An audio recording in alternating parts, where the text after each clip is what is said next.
One of the things that Bridgerton has stood out for is the way they've portrayed their sex scenes. And we've all loved seeing some of our favorite ships get it going between them. What's even more fun is when we get to know what they had going on behind the scenes. And one of the props they used was simply too strange to ignore. So let's find out what was happening on the set. First off, they were using a deflated netball. This absolute banger of a Netflix show has enthralled audiences with its extravagant costumes, intricate sets, and passion. But all of that aside, the sex scenes were simply incomparable. And while we know that the actors and the staff for production did an amazing job of using props to create intimate and realistic scenes, one object they brought to use was a bit out of the ordinary. This time, the object was a netball, but they didn't use it for its actual purpose, they took it to a whole new level. They utilized this one to make things a little less awkward between the actors who were performing the sex scenes, and surprisingly, it worked. It doesn't come to us as a surprise that the TV and film industry employs props to make scenes appear more realistic for the audience, especially when it comes to intimate ones. Obviously, the actors can't be there actually having sex during those scenes, and we're sure they wouldn't want to either.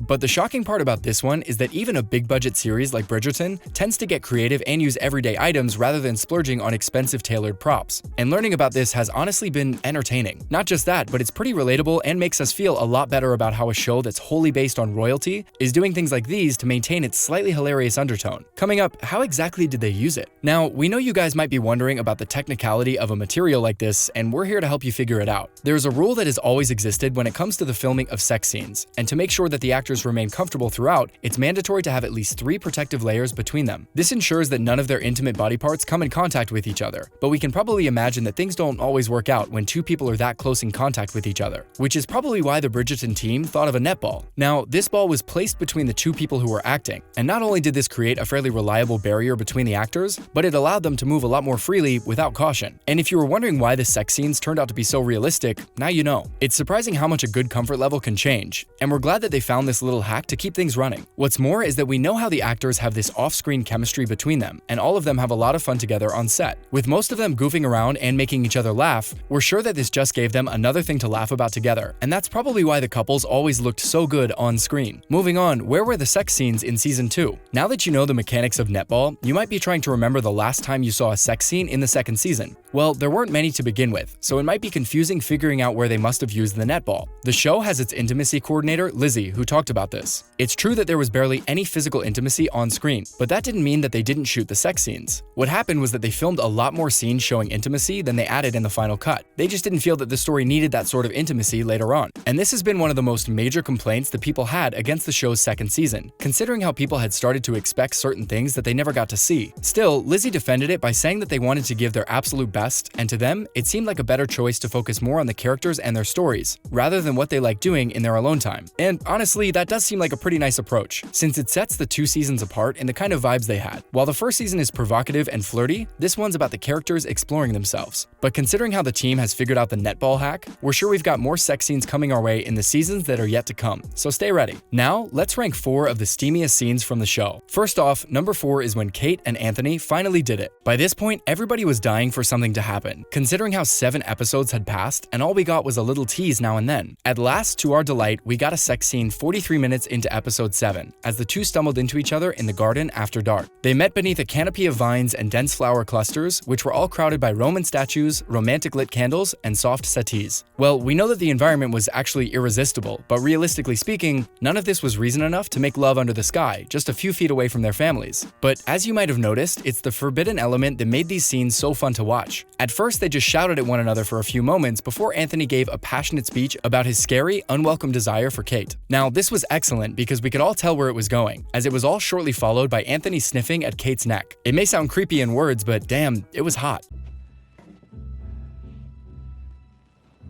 Please go inside. Go inside. What did I tell you about you and your orders?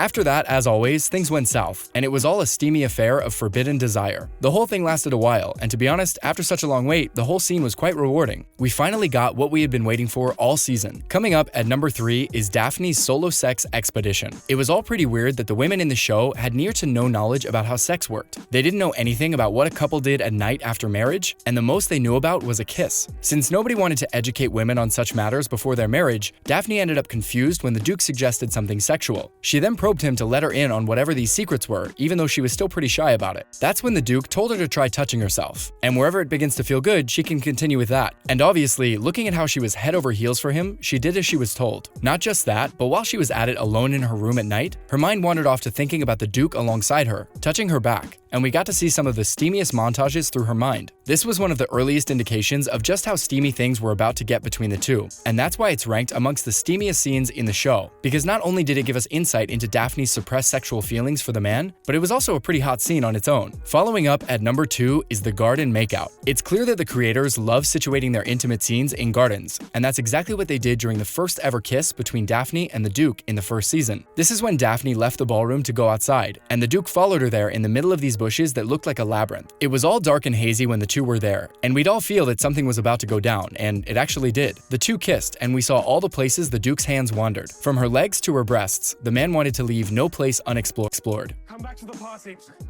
Stop walking. Stop following me. It is not safe out here. I forbid you to go any further. You cannot tell me what to do. Daphne. You will not listen.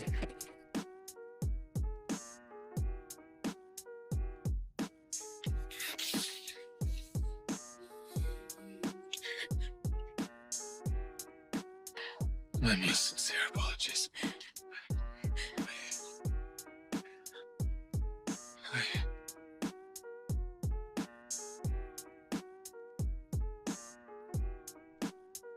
But unfortunately for him, this super passionate kiss got interrupted by Daphne's brother jumping in, accusing the Duke of doing something as terrible as trying to steal his sister's honor. The only two options he had was to either marry her or die, and well, these didn't seem fair at all. But regardless, the kiss was great and really helped set the foundation for the couple. Finally, at number 1 is Daphne and Duke's wedding night. The vibes were pretty off in the start, as they were both pretty much busy ignoring each other ever since they got married, and things were becoming more and more stuffy on screen. But we all witnessed how beautifully the ice was broken by the two, with a lovely little musical piece playing in the back after the two confessed how they burned for each other. And we could also visibly see Daphne learning as the scene went on, considering how little she knew about whatever the Duke was doing to her, but at least it was a relief to see that she was into it. Not just that, but the fact that he was asking her for consent at almost every point is what impressed us, and the respect just took the scene a few notches up. It went on for quite some time, and we could see that the directors wanted to take their time with this scene that really took Bridgerton to a whole new level on the charts. And honestly, this type of intimacy has not been matched in the show up until now. We've got a lot of hope pinned on the upcoming season. Let's hope the creators deliver. And that's a wrap for this video. Thanks for watching. Which one of Bridgerton's sex scenes was your absolute favorite? Let us know in the comments below. Make sure to give this video a thumbs up and subscribe to our channel for more videos like this. See you in the next one.